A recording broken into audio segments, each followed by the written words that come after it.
Hello students, मैं कृष्णा भारद्वाज एक बार फिर से आप सभी का स्वागत करता हूं नर्सिंग डाइस की ऑनलाइन क्लासेस के अंदर। आज जिस टॉपिक के बारे में अपन डिस्कस करेंगे वो है एमनियोटिक फ्लूइड। आज देखेंगे अपन कि एमनियोटिक फ्लूइड होता क्या है, इसके क्या कैरेक्टरिस्टिक्स होते हैं and during pregnancy amniotic fluid के क्या फंक्शंस होते हैं। तो सबसे पहले बात करते हैं अपन एमनियोटिक फ्लूइड की डेफिनेशन की। तो देखिएगा definition, it is a clear yellowish fluid या फिर बोल सकते हैं लिक्विड। ये एक तरीके का क्लियर येलोइश लिक्विड होता है जो कि कहां पर प्रेजेंट होगा, that present at surrounded the foetus के सराउंडेड ये पाया जाएगा एंड और कहां पर फिल रहेगा, एंड फिल्ड द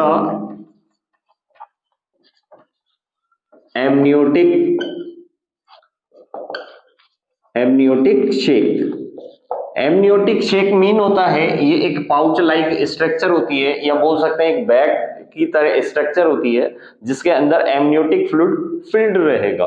अब देखिएगा, मान लो कि ये फीटस है और इस फीटस के चारों तरफ एक एमनियोटिक मेम्ब्रेन पाई जाती है और ये एक एमनियोटिक मेम्ब्रेन एक बैग लाइक स्ट्रक्चर बनाती है। इस बैग लाइक स्ट्रक्चर को ही अपन एमनियोटिक शेक बोलते हैं और इस एमनियोटिक शेक के अंदर ही एमनियोटिक फ्लूइड फिल्ड होता है, मीन इसके अंदर ही एमनियोटिक फ्लूइड भरा हुआ होता है और ये एमनियोटिक फ्लूइड है ये फीटस के सराउंडेड पाया जाता है।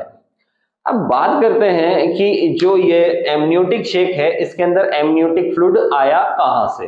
तो जैसा कि मैंने आपको बताया कि एमनियोटिक शेक एमनियोटिक मेम्ब्रेन का बना हुआ होता है और इस मेम्ब्रेन के थ्रू ही यहां पर क्या देखने को मिलता है, इस मेम्ब्रेन के थ्रू ट्रांसड्यूशन देखने को मिलता है या बोल सकते हैं अपन अल्ट्रा फिल्ट्रेशन देखने को मिलता है। मीन अर्ली प्रेगनेंसी के अंदर मैटरनल साइड से जो मैटरनल प्लाज्मा होगा इस मेम्ब्रेन के थ्रू इस शेक के अंदर जाएगा और यहां पर ये एमनियोटिक फ्लूइड का फॉर्मेशन करेगा। ये होता है मैटरनल प्लाज्मा। इस मैटरनल प्लाज्मा का अल्ट्रा फिल्ट्रेशन होगा, मीन ट्रांसडक्शन होगा। तो अर्ली प्रेगनेंसी में ऐसा देखने को मिलेगा और लेटर प्रेगनेंसी की बात करें, मीन ये 12 वीक तक ऐसा होगा। 12 वीक तक मैटरनल प्लाज्मा से एमनियोटिक फ्लूइड का फॉर्मेशन देखने को मिलेगा। और नेक्स्ट बात करें जो सेकंड ट्राइमेस्टर की, तो सेकंड ट्राइमेस्टर के अंदर जो फीटल की स्किन है, फीटल स्किन के थ्रू अल्ट्रा फिल्ट्रेशन होगा एंड 20 वीक बाद, और बात करते हैं अपन 20 वीक बाद, तो 20 वीक बाद जो मेजर फॉर्मेशन होगा, मेजर फॉर्मेशन मीन सबसे ज्यादा जो फॉर्मेशन करेगा एमनियोटिक फ्लूइड का वो होगा फीटस का यूरिन। तो यहां लिख सकते हैं अपन फीटल यूरिन। तो देखिएगा तीन चीज अपन के सामने निकल कर आई जब अपन ने बात करी इसके ओरिजिन की। अब ओरिजिन के अंदर मेनली तीन चीज थी। फर्स्ट था maternal plasma ultra filtration. Second की बात करें अपन तो सेकंड था foetal skin ultra filtration and third था फीटल यूरिन जो कि मेजर प्रोडक्शन करता है एमनियोटिक फ्लूइड का। तो यहां लिखते हैं अपन मेजर प्रोडक्शन।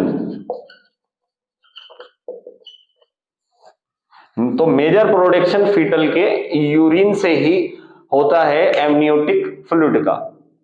अब बात करते हैं एमनियोटिक फ्लूइड का जो वॉल्यूम होता है वो कितना होता है। तो देखिएगा एमनियोटिक फ्लूइड का वॉल्यूम वीक के हिसाब से अलग अलग देखने को मिलेगा। तो यहां पर अपन बात करें कि 36 से 38 वीक पर जो एमनियोटिक फ्लूइड का वॉल्यूम है वो कितना होगा और 8 टर्म पर कितना देखने को मिलेगा। तो यहां लिखते हैं अपन वॉल्यूम, और ये वॉल्यूम किसका है, एमनियोटिक फ्लूइड का। तो देखिएगा 36 से 38 वीक पर जो वॉल्यूम है एमनियोटिक फ्लूइड का वो 1000 ml से 1200 ml देखने को मिलेगा। और जबकि बात करें अपन 8 टर्म की, 8 टर्म मीन बोल सकते हैं अपन 40 वीक। तो 40 वीक पर जो एमनियोटिक फ्लूइड का लेवल है, अमाउंट है, वॉल्यूम है, वो कम हो जाता है। और कितना कम होता है, तो ये 1000 से 1200 ml था, तो इससे कम रहकर ये 600 से 800 ml ही रह जाता है। 8 टर्म 600 to 800 ml देखने को मिलेगा 40 वीक पर। अब बात करते हैं कि एमनियोटिक फ्लूइड के अंदर जो कंपोनेंट होते हैं वो कौन कौन से होते हैं। तो नेक्स्ट देखते हैं अपन एमनियोटिक फ्लूइड के अंदर कौन कौन से कंपोनेंट पाए जाते हैं। तो यहां पर अपन देख रहे थे कि प्लाज्मा के थ्रू, मैटरनल प्लाज्मा के थ्रू ट्रांसडक्शन देखने को मिल रहा था, मीन अल्ट्राफिल्ट्रेशन देखने को मिल रहा था, फीटल स्किन के थ्रू मिल रहा था, एंड फीटल की यूरिन के थ्रू मिल रहा था। तो मेनली इसमें जो कंपोनेंट होगा एमनियोटिक फ्लूइड के अंदर वो वाटर का होगा। तो 98 to 99% एमनियोटिक फ्लूइड के अंदर वाटर पाया जाता है और अदर सॉलिड सबस्टेंस पाए जाते हैं। सॉलिड सबस्टेंस में भी अपन बात करें तो ऑर्गेनिक और इनऑर्गेनिक पाए जाते हैं। तो नेक्स्ट अपन देखते हैं कि जो कंपोनेंट होते हैं एमनियोटिक फ्लूइड के वो कौन कौन से होते हैं। तो नेक्स्ट लिखेंगे अपन एमनियोटिक फ्लूइड के कंपोनेंट। अब देखिएगा बात करते हैं इसके कंपोनेंट्स की, या फिर अपन बोल सकते हैं कंपोजिशन। तो यहां मैं लिखता हूं कंपोजिशन। कंपोजिशन का मीन है किन किन चीजों से मिलकर एमनियोटिक फ्लूइड बना हुआ होता है। तो मेनली जो इसमें पार्ट था एमनियोटिक फ्लूइड का वो था अपना वाटर। तो यहां लिखते हैं अपन वाटर। एंड वाटर की भी बात करें तो वाटर जो है सबसे ज्यादा एमनियोटिक फ्लूइड का पार्ट होता है। मीन 98 से लेकर 99% इसके अंदर वाटर पाया जाता है। तो यहां लिखते हैं अपन 98 to 99% वाटर होता है। और सेकंड अगर बात करें तो सॉलिड सबस्टेंस पाया जाता है। अब सॉलिड सबस्टेंस में भी दो सबस्टेंस होते हैं, first is organic and second is inorganic substance. अब ऑर्गेनिक सब्सटेंस की बात करें कि ऑर्गेनिक के अंदर कौन कौन से कंपोनेंट होते हैं और इनऑर्गेनिक के अंदर कौन से होते हैं। तो ऑर्गेनिक के अंदर जो आएंगे वो है lipid, second is glucose and third is protein. And बात करें इनऑर्गेनिक कंपोनेंट के अंदर कौन कौन से कंपोनेंट होंगे, तो सोडियम देखने को मिलेगा एंड नेक्स्ट इज पोटेशियम देखने को मिलेगा। अब ये तो हुई वाटर एंड सॉलिड की बात। एक अलग से तीसरा जो कंपोजिशन है वो होता है suspended particles. Mean amniotic fluid के अंदर यहां पर सस्पेंडेड पार्टिकल्स भी देखने को मिलेंगे। और ये जो सस्पेंडेड पार्टिकल्स होंगे ये फीटल के ही पार्ट होंगे। मीन फीटल की स्किन पर आने वाले जैसे हेयर्स जिसको लेनिगो बोलते हैं, तो ये भी इसके अंदर प्रेजेंट होते हैं। फीटल की जो डेड स्किन होती है वो भी एमनियोटिक फ्लूइड के अंदर ही प्रेजेंट होती है। तो देखिएगा यहां लिखते हैं अपन थर्ड सस्पेंडेड पार्टिकल्स। अब सस्पेंडेड पार्टिकल्स में से क्या क्या हो सकते हैं, तो लिखते हैं लेन्यूगो। अब लेन्यूगो क्या है, ये टिनी हेयर हैं जो फीटस की बॉडी पर पाए जाते हैं। अर्ली प्रेगनेंसी में मीन शुरुआत की जो फर्स्ट एंड सेकंड टर्म की बात करें तो उसके अंदर पूरी बॉडी में हेयर प्रेजेंट रहता है फीटस के। और जैसे ही लेटर प्रेगनेंसी आती है, जैसे लास्ट ट्राइमेस्टर आता है, तब ये हेयर धीरे धीरे सस्पेंड होने लगते हैं, मीन स्किन से हटने लगते हैं और एमनियोटिक फ्लूइड के अंदर ये आ जाते हैं। तो लेन्यूगो इनको बोलते हैं जो टिनी हेयर होते हैं। एंड नेक्स्ट लिख सकते हैं अपन डेड फीटल स्किन मीन जो फीटस की एपिडर्मिस होती है, डेड एपिडर्मिस, वो भी इसके अंदर देखने को मिलेगी। और लास्ट बात कर लें अपन सस्पेंडेड पार्टिकल्स में से, तो इसी में ही लिख देते हैं वर्निक्स कैसियोसा। वर्निक्स कैसियोसा एक चीज लाइक कवरिंग होती है जो कि फीटस की पूरी बॉडी को कवर किए हुई होती है। मीन एक ये चीज लाइक स्ट्रक्चर होती है, पार्ट होता है, या फिर बोल सकते हैं एक लेयर होती है जो कि पूरा बॉडी को कवर करती है फीटस की, तो इसको बोलते हैं वर्निक्स कैसियोसा। अब देखिएगा नेक्स्ट अपन बात करते हैं कि एमनियोटिक फ्लूइड के कैरेक्टरिस्टिक्स क्या होते हैं। मीन ये कौन से नेचर का होता है, इसकी पीएच क्या होती है, इसकी स्पेसिफिक ग्रेविटी क्या होती है, एंड इसका कलर क्या होता है, और किन किन कंडीशनों में इसका कलर एबनॉर्मल देखने को मिल सकता है। तो नेक्स्ट बात करते हैं अपन इसके कैरेक्टरिस्टिक्स की। अब देखिएगा बात करते हैं अपन कैरेक्टरिस्टिक्स की।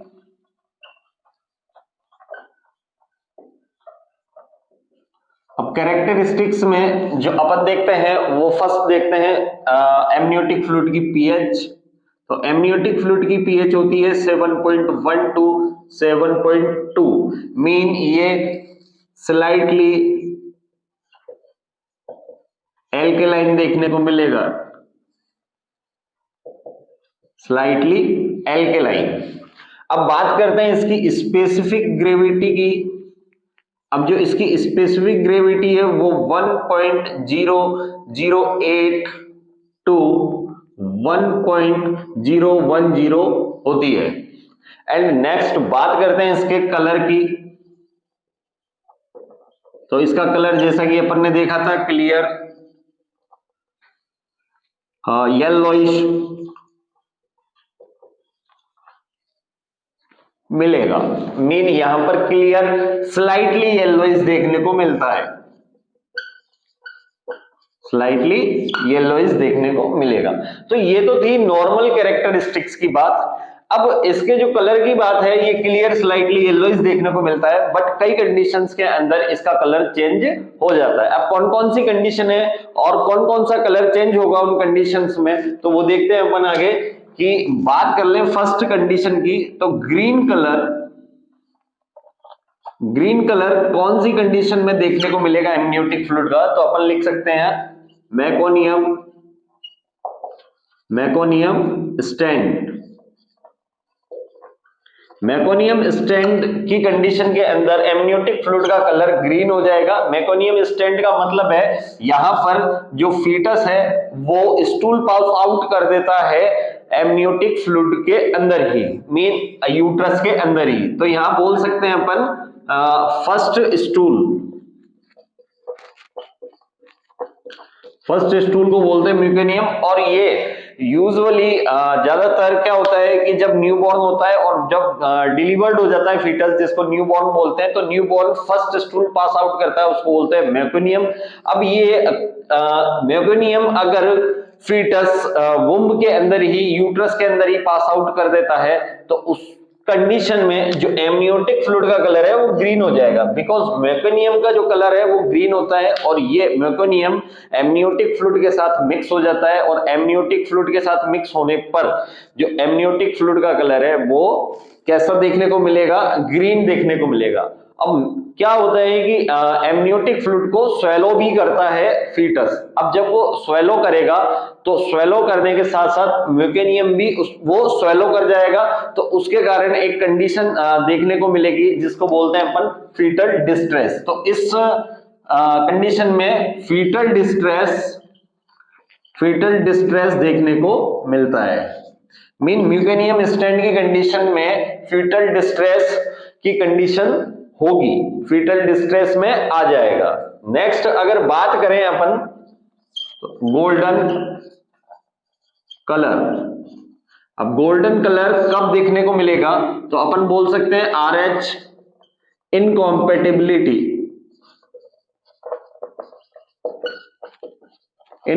RH इनकॉम्पेटिबिलिटी की कंडीशन में एमनियोटिक फ्लूइड का कलर गोल्डन हो जाएगा। नेक्स्ट लिख सकते हैं अपन सैफ्रॉन कलर। सैफ्रॉन कलर कौन सी कंडीशन में देखने को मिलेगा? तो अपन बोल सकते हैं पोस्ट मैच्योरिटी, पोस्ट मैच्योरिटी की कंडीशन में सैफ्रॉन कलर का हो जाएगा एमनियोटिक फ्लूइड। एंड लास्ट बात कर ले अपन, तो यहां लिख देता हूं मैं tobacco colour, tobacco colour. Tobacco colour का कब देखने को मिलेगा? तो बोल सकते हैं अपन IUD, intra uterine death. Intra uterine death हो जाएगी जब एमनियोटिक फ्लूइड का जो कलर है वो टोबैको देखने को मिल सकता है या फिर डार्क ब्राउन देखने को मिल सकता है। तो ये तो थी एमनियोटिक फ्लूइड के कलर चेंज होने की बात एंड कंडीशंस की बात, कौन कौन सी कंडीशन में कलर चेंज होगा। नेक्स्ट जो अपन बात करेंगे, अब बात करते हैं अपन इसके फंक्शन की। तो देखिएगा नेक्स्ट फंक्शन, क्या क्या फंक्शन होते हैं एमनियोटिक फ्लूइड के। तो देखिएगा अब लिखते हैं अपन फंक्शन। अब फंक्शन की बात करें तो फर्स्ट लिखते हैं अपन ड्यूरिंग प्रेगनेंसी, ड्यूरिंग प्रेगनेंसी। अब ड्यूरिंग प्रेगनेंसी एमनियोटिक फ्लूइड का जो फंक्शन होगा वो लिख सकते हैं अपन प्रोटेक्ट फ्रॉम इंजरी, इंजरी या जर्किंग। यहां पर ये जर्किंग और इंजरी से प्रोटेक्ट करेगा एमनियोटिक फ्लूइड। कब करेगा? ड्यूरिंग मूवमेंट, मीन जब मदर मूवमेंट करेगी तो जो जर्किंग एंड इंजरी होने के जो चांसेस होंगे उसको प्रोटेक्ट करने का काम करेगा एमनियोटिक फ्लूइड। नेक्स्ट लिख सकते हैं मेंटेन टेम्परेचर, टेम्परेचर को भी मेंटेन करता है एमनियोटिक फ्लूइड। नेक्स्ट लिख सकते हैं अपन development of lungs and digestive tract. Mean ये यहां पर लंग्स एंड डाइजेस्टिव ट्रैक्ट को भी मैच्योर करता है। और कैसे मैच्योर करेगा? जब फीटस एमनियोटिक फ्लूइड को स्वेलो करेगा तो by the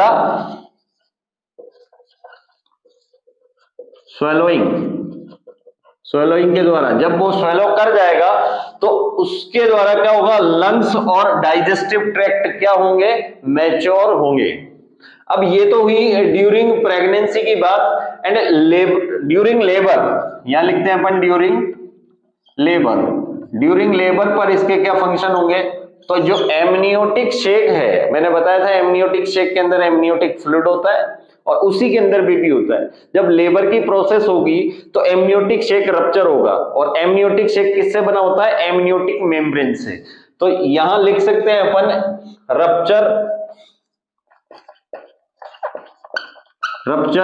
amniotic membrane cause, क्या कॉज करेगी? कॉज डिलीवरी या लेबर, डिलीवरी लिख दो या लेबर लिख दो, एक ही बात है। तो रप्चर होगी जब एमनियोटिक मेम्ब्रेन, तो उसकी वजह से लेबर की प्रोसेस कॉज होगी। तो ड्यूरिंग लेबर रप्चर होगी कौन? एमनियोटिक मेम्ब्रेन, उसकी वजह से ही डिलीवरी देखने को मिलेगी फीटस की। एंड नेक्स्ट बात कर लेते हैं डायग्नोस्टिक प्रोसीजर में भी एमनियोटिक फ्लूइड का रोल है। क्योंकि जैसा अभी अपन ने देखा था कि कलर चेंजेस होने पर अपन बता देते हैं कि किस कंडीशन में कौन सा कलर चेंज हो सकता है। तो यहां लिख सकते हैं डायग्नोसिस प्रोसीजर, या फिर लिख देंगे डायग्नोसिस हेल्प। तो डायग्नोसिस में क्या हेल्प करेगा? तो लिख सकते हैं डायग्नोसिस किसका कर सकते हैं? इन्फेक्शन का, इन्फेक्शन का पता लगा सकते हैं अपन एमनियोटिक फ्लूइड से कि इन्फेक्शन तो नहीं हुआ है। Fetal maturity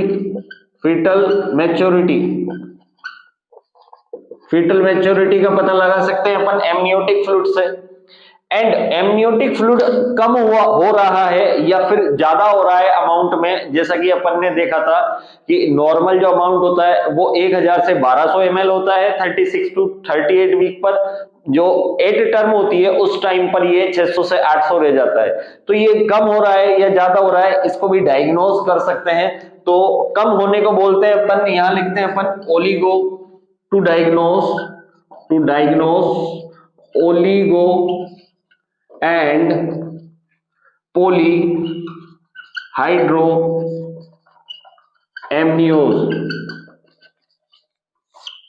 ओलीहाइड्रोएमनियोज and polyhydramnios condition को डायग्नोज करने में भी हेल्प करता है कौन? Amniotic fluid. मीन ओली का मतलब होता है कम और पॉली का मीन होता है ज्यादा। अगर ओली की कंडीशन है या पॉलीहाइड्रोएमनियोज की कंडीशन है, उसको भी डायग्नोज कर लिया जाता है एमनियोटिक फ्लूइड के द्वारा।